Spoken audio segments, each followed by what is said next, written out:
টোপালপিতা বৰষুণে ধুৱাই নিলে ৰাজ্য বৰষুণে ধুই নিলে জুবিনৰ শেষ শয়নথলীও গোল্ডি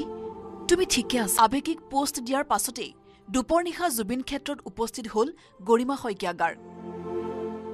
কেনে আছে মৰমৰ গোল্ডি সকলোখিনি নিৰীক্ষণ কৰিলে গৰিমাই নিশা মুখলধাৰ বৰষুণত উৱলি যোৱা তিৰপালেৰে বৰষুণ পৰি নষ্ট হৈছিল জুবিন ক্ষেত্ৰৰ সকলো সামগ্ৰী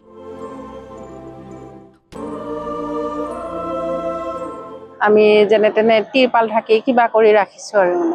তথাপিতো ৰাখিব নোৱাৰো গোটেই ভিজি গৈছে ফটোবিলাক বেয়া হৈছে সেইকাৰণে চৰকাৰক অনুৰোধ কৰিছো সোনকালে যাতে কামখিনি কৰক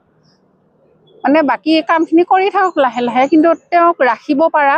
সুবিধাটো যাতে সোনকালে কৰি দিয়ে আমি ৰাইজৰ যিখিনি মৰম আশীৰ্বাদ জুবিনৰ প্ৰতি সদায় মৰম আছিলে সেইখিনি আমি আৰম্ভণিৰ পৰা তেনেকৈ আমি স্বীকাৰ কৰিবই লাগিব বা সেইখিনি আমি যদি কেনেবাকৈ অৱহেলা কৰোঁ তেতিয়াহ'লে সেইটো আমাৰ পাপ হ'ব গতিকে এতিয়া কায়িকভাৱে নোহোৱাৰ পিছতো জুবিনৰ বাবে সেইটো বস্তু কাৰো মনত নাই যে জুবিন আমাৰ মাজত নাই জুবিন সদায় আছে আমাৰ মাজত গতিকে সেইখিনি মৰম আশীৰ্বাদে সদায় উপচাই ৰাখিছে সেইখিনি আমি অৱহেলিত হ'বলৈ কেতিয়াও দিব নোৱাৰোঁ সেইকাৰণে মই আহি ত্ৰিপাল টানিব লগা হৈছে দেখিছোঁ যে বৰষুণত তিতি অক্ষয়বন্তী নুমাই গৈছে চাকিখিনি নুমাই গৈছে মানুহে ইমান মৰম সন্মান আদৰত জ্বলোৱা ইমান উপহাৰ হাতেৰে নিৰ্মাণ কৰি কিছুমানে নিজৰ মানে যিমান পাৰে আটাইতকৈ ভালৰো ভাল বস্তু এটা আনি জুবিনক দিবলৈ চেষ্টা কৰিছে সকলোৱে অকল অসমৰ বুলি বা আমাৰ ওচৰ পাজৰ বুলি নকওঁ বিভিন্ন ঠাইৰ পৰা বিভিন্ন ব্যক্তি আহিছে কিমান আৱেগেৰে আহি পেলাই দিছে গতিকে সেইখিনি নষ্ট হৈ যোৱাটো আমি কেতিয়াও নিবিচাৰোঁ আৰু সেইখিনি আচলতে চৰকাৰৰ কাম যিহেতু তেওঁলোকে কৰোঁ বুলি ভাবিলে বহুত সোনকালে তৎপৰতাৰে কৰিব পাৰে বৰষুণ অহালৈকে ৰৈ নাথাকিলেও হ'লহেঁতেন আৰু আমি যোৱা 6 তাৰিখে এখন লাষ্ট মিটিঙত বহিছোঁ তাৰ আগতেতো আমি এটা ডাঙৰ প্ৰেজেণ্টেশ্যন দিছিলোঁ সেইমতে কেনেকৈ হ'ব সেই কথাটো আমাক একো জনোৱা নহ'ল আমাৰ তথাপিতো এতিয়া যিহেতু 10 বিঘা মাটি আবণ্টন কৰিছে সেই মৰ্মে আমি পুনৰ 6 তাৰিখে আমি কৈছিলোঁ যে অন্ততঃ এটা মিউজিয়াম জুবিনৰ ইমানবোৰ বস্তু জুবিনৰ নিজৰো আছে আৰু ইমানবোৰ উপহাৰ আছে এই সকলোবোৰ সুৰক্ষিত সংৰক্ষিত কৰিব পৰাকৈ এটা মিউজিয়াম আনকি এজনে জুবিনে চলোৱা পাজেৰো গাড়ীখন যে ইমান আৱেগেৰে এজন তেখেত গেৰেজৰ মালিক তেখেতে পাজেৰোখন বনাই ৰেডি কৰি ৰাখিছে তেওঁ বিচাৰিছে যে তেওঁ নিজেই গ্লাছৰ বক্স তৈয়াৰ কৰিব বাহিৰত ৰাখিব যেতিয়া মিউজিয়ামটো হ'ব গতিকে তেনেকৈ বস্তু বহুত সাজু হৈ আছে জুবিনক ছিংগাপুৰ শেষ যাত্ৰাত অনা সেই কাস্কেটটো আমি খুব সযতনে ৰাখিছোঁ তেনেকুৱা বহুত বস্তু আছে যিবোৰ বস্তু সেই মিউজিয়ামতহে সংগ্ৰহিত হ'ব পাৰিব আৰু দেশ বিদেশৰ মানুহে সকলোৱে আহি চাব তাত বহুত আৱেগ জড়িত হৈ থকা বস্তু আছে জুবিনে ব্যৱহাৰ কৰা বস্তু এই উপহাৰ সামগ্ৰীসমূহ এই গোটেইবোৰ বস্তু আমি আচলতে এতিয়া বিচাৰিছোঁ যে অন্ততঃ এটা মিউজিয়াম সেইদিনাখন 6 তাৰিখে সেইটোৱে ডিচিশ্যন মানে আমি আমাৰ ফালৰ পৰা আমি সেইটো অনুৰোধ কৰিছোঁ যে মিউজিয়াম এটা লগত লাইব্ৰেৰী এটা আৰু এখন মুকলি মঞ্চ জুবিনৰ মানে যিসকল নতুন প্ৰজন্মৰ ল'ৰা ছোৱালী আছে সকলোৱে আহি যাতে তাত জুবিনৰ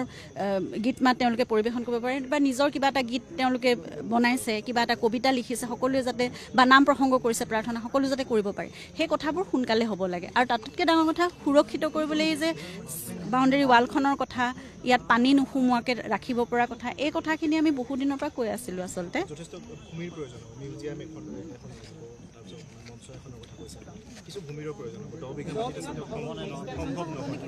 10 বিঘা আচলতে লাগিছিলেতো বেছি কিন্তু এতিয়া যিহেতু 10 বিঘা আবণ্টন হৈছে তাৰ ভিতৰত হোৱাকৈ মিউজিয়াম আৰু কাৰণ এই অস্থায়ী যিবোৰ নিৰ্মাণ কৰি থৈছে এই গোটেইখিনি ভাঙি দি পেলাই এইখিনি গোটেইখিনি ধুনীয়াকৈ লেণ্ডস্কেপিং হ'ব মাজে মাজে আৰু এটা হয়তো মিউজিয়ামটো হয়তো আমি নিবিচৰা মাল্টি ষ্টৰিত কৰিব লগা হ'ব পাৰে কাৰণ জেগাটো কম যিহেতু আৰু এটা মঞ্চখনো এনেকুৱা কোৱা নাই যে বৃহৎ এখন মঞ্চ হ'ব লাগিব কিন্তু এটা ভাল জোখৰ গতিকে সেইখিনি নিশ্চয় ইয়াত হ'ব আৰু মিউজিয়ামৰ লগতে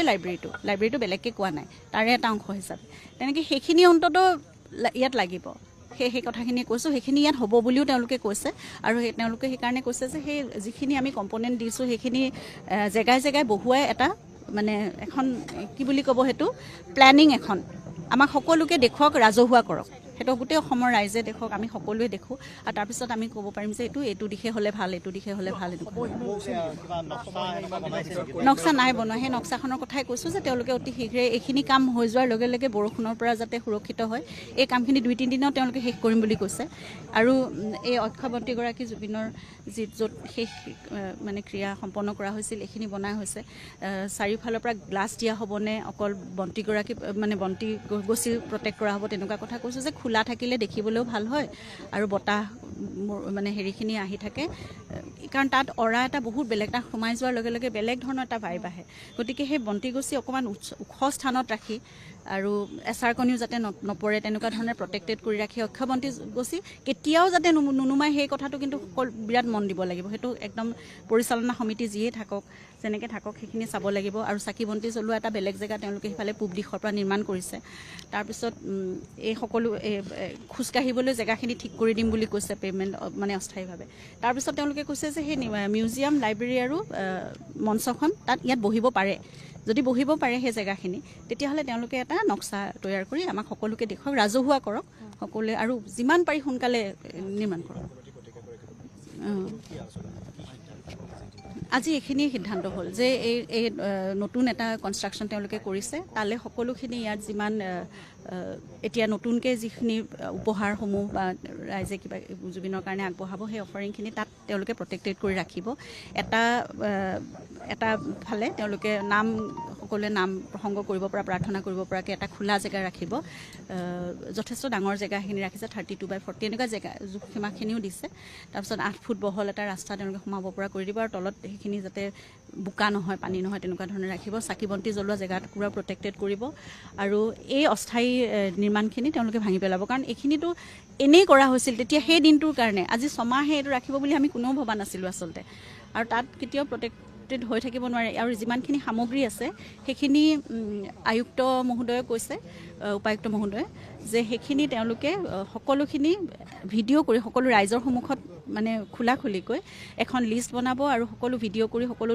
দেখুৱাব, আৰু সেইখিনি এক সুৰক্ষিত স্থানলৈ এতিয়া নিৰ্মাণ কাৰ্য সম্পন্ন হ'বৰ সময়ত সেইখিনি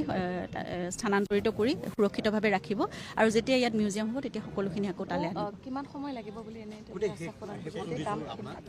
তেওঁলোকে একো সময়সীমা কোৱা নাই। আমিতো যিমান পাৰি সোনকালে সেই কথাটো কৈছোৱে, এই অস্থায়ী কামখিনি হোৱাৰ লগে লগে তেওঁলোকে যাতে গোটেই বাউণ্ডেৰী ৱালৰ কামটো বাউণ্ডেৰী ৱালৰ ফালে হৈ থাকক, আৰু ভিতৰৰ নিৰ্মাণ কাৰ্যটো ভিতৰ ফালে হৈ থাকক। গতিকে চাইমাল্টেনিয়াছলি বস্তুবোৰ হ'ব পাৰে, সেই কথাটোৱে আমি কৈছোঁ। ক্ষিপ্ৰতৰ হ'লে ভাল, বস্তুবোৰ চিজিল লাগিলে ভাল, আৰু বহুত বাহিৰৰ পৰা এতিয়া লোক আহে। অকলটো এতিয়া এখন সমাধিস্থল আৰু মানে এনেকুৱা হৈ থকা নাই, উপাসনাস্থলী এখন তীৰ্থস্থান, এক টুৰিষ্ট স্পট এটা হৈ গৈছে। বিভিন্ন দেশ বিদেশৰ পৰা মানুহ আহে। গতিকে সকলোৱে ভালকৈ দেখি গ'লে আমাৰেই গৌৰৱ সেইটো। আৰু জুবিন গাৰ্গ যিহেতু আমাৰ সকলোৰে স্বাভিমান, আমাৰ গৌৰৱ, গতিকে জুবিন গাৰ্গৰ কাৰণে সিমানখিনি কৰিব পৰাটো মানে আমাৰ ৰাইজৰ বা চৰকাৰৰ সকলোৰে দায়িত্ব থাকিব লাগে। গতিকে সেইখিনিতো ৰাইজে এতিয়া সাজুৱে হৈ আছে। চৰকাৰে যদি নিজে তেওঁলোকে মাটি আবণ্টন কৰিছে, তেওঁলোকৰ মাটি, তেওঁলোকে যদি সেইখিনি দায়িত্ব গ্ৰহণ কৰে তেতিয়াহ'লে নিশ্চয় আৰু খুব সোনকালে কৰিলে ভাল। আমাৰ সকলোৰে সেইটোৱে দাবী, অনুৰোধ, আমাৰ সকলোৱে সেইটোৱে বিচাৰোঁ।